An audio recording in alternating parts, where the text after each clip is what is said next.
Welcome to double seven media. నేను మీ ఆదినారాయణ. నా video చూస్తున్న ప్రతి ఒక్కరూ లైక్ చేసి, షేర్ చేసి, కామెంట్ చేసి, అలాగే ఛానల్ను సబ్స్క్రైబ్ చేసుకోవాలని కోరుకుంటున్నాను.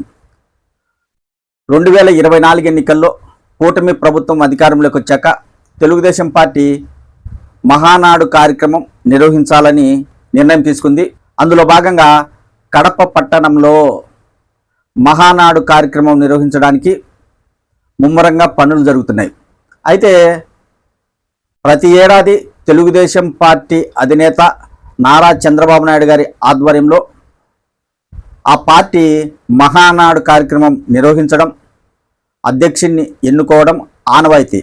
అయితే ఈసారి రాష్ట్రంలో ఎక్కడా లేకుండా కడప పట్టణంలో మహానాడు కార్యక్రమం నిర్వహించడానికి తెలుగుదేశం పార్టీ అధిష్టానం సిద్ధమైంది. అయితే ఎందుకు కడపలోనే నిర్వహించాలని ఆ పార్టీ ఈ నిర్ణయం తీసుకుంది అని అంటే, చాలామంది రాజకీయ విశ్లేషకులు కావచ్చు చెప్పే మాట ఏంటంటే, 2024 ఎన్నికల్లో తెలుగుదేశం పార్టీకి రాయలసీమలో ఊహించిన విధంగా సీట్లు వచ్చాయి. వైఎస్ఆర్ కాంగ్రెస్ పార్టీకి అతి తక్కువ సీట్లు వచ్చాయి. మామూలుగా రాయలసీమ ప్రాంతం వైఎస్ఆర్ కాంగ్రెస్ పార్టీకి కంచుకోట. మరి అలాంటి రాయలసీమలో 2024 ఎన్నికల్లో వైసీపీకి అనుకున్నన్ని సీట్లు రాలేదు. చాలా ఎక్కువ సీట్లు తెలుగుదేశం పార్టీకి రావడం జరిగింది. అయితే రాయలసీమ ప్రజలు మనకు అనుకోని విధంగా, ఎప్పుడూ లేని విధంగా తెలుగుదేశం పార్టీకి ఇన్ని సీట్లు ఇచ్చారు. కాబట్టి కడపలో మహానాడు కార్యక్రమం నిర్వహించి, అలాగే రాయలసీమలో తెలుగుదేశం పార్టీని ఇంకా బలోపేతం చేయడానికి తెలుగుదేశం పార్టీ పెద్దలు ఈ నిర్ణయం తీసుకున్నారు అనేది చాలామంది రాజకీయ నిపుణులు చెప్తున్నమాట. ఎందుకంటే ఇప్పుడు వైఎస్ఆర్ కాంగ్రెస్ పార్టీ ప్రతిపక్ష హోదా కూడా లేకుండా 11 సీట్లకే పరిమితమైంది. ఇలాంటి సమయంలో కడప నగరంలో మహానాడు కార్యక్రమం నిర్వహించి వైఎస్ఆర్ కాంగ్రెస్ పార్టీకి శాఖ ఇవ్వాలి అనే ఉద్దేశంలో ఆ పార్టీ పెద్దలున్నట్లు తెలుస్తుంది.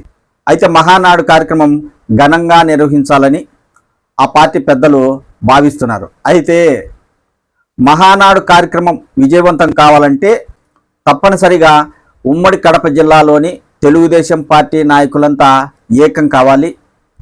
అందరూ ఒక తాటిపైకి వచ్చి మహానాడు కార్యక్రమం జరిగినప్పుడు తెలుగుదేశం పార్టీ కార్యకర్తలను, అభిమానులను మహానాడు కార్యక్రమానికి తరలించడంలో అందరూ తమ పాత్ర వహించాలి. ప్రస్తుతం కడప నగరంలో మహానాడుకు సంబంధించిన పనులు ముమ్మరంగా సాగుతున్నాయి. ముఖ్యమంత్రి చంద్రబాబు గారు కూడా తెలుగుదేశం పార్టీ నాయకులతో సమావేశం నిర్వహించారు. మహానాడు కార్యక్రమంపై పలువురు నాయకులకు మహానాడుకు సంబంధించిన పనులు చూడాలని ఆదేశించారు. అయితే కడప నగరంలో కొంతమంది నాయకులు మహానాడు పనులకు దూరంగా ఉన్నారనేది ఒక ప్రచారం విస్తృతంగా సాగుతుంది. అందులో ముఖ్యంగా కడప ఎమ్మెల్యే మాధవిరెడ్డి గారు, జిల్లా అధ్యక్షుడు శ్రీనివాసరెడ్డి గారు కూడా పనులకు దూరంగా ఉన్నారనేది కడప నగరంలో జరుగుతున్న ఒక ప్రచారం. ఎందుకు కొంతమంది తెలుగుదేశం పార్టీ నాయకులు మహానాడు పనులకు దూరంగా ఉన్నారు అంటే, కమలాపురం ఎమ్మెల్యేకు మహానాడుకు సంబంధించిన పూర్తి బాధ్యతలు అప్పగించడంతో కొంతమంది నాయకులు మాకెందుకులే, వారు చూసుకుంటారు కదా అనే ఉద్దేశంలో ఆ పనులకు దూరంగా ఉన్నట్లు తెలుస్తుంది. మొత్తానికైతే నాయకులు ఎవరికి వారే యమునా తీరుగా ఉండడంతో పనులకు కొంతమంది దూరంగా ఉన్నారు అనేది జరుగుతున్న చర్చ. అయితే కడప నగరంలో నిర్వహించే మహానాడు కార్యక్రమం విజయవంతంగా సాగకపోతే ఖచ్చితంగా తెలుగుదేశం పార్టీ అవమానంగా భావిస్తుంది. అప్పుడు అధిష్టానం పెద్దలు కడప పరిధిలోని తెలుగుదేశం పార్టీ నాయకులపై ఆగ్రహం వ్యక్తం చేసే అవకాశం తప్పకుండా ఉంటుంది. ఉమ్మడి కడప జిల్లాకు సంబంధించిన తెలుగుదేశం పార్టీ నాయకులందరూ ఏకమైతేనే మహానాడు విజయవంతమవుతుంది.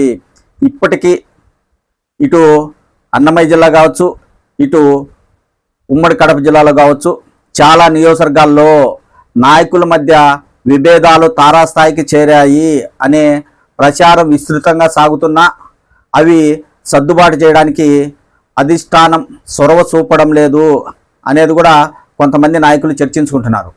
వీటిపై మహానాడుకు ముందే తెలుగుదేశం పార్టీ అధిష్టానం దృష్టి పెట్టి నాయకులను సమన్వయపరచాల్సిన అవసరం ఉంది.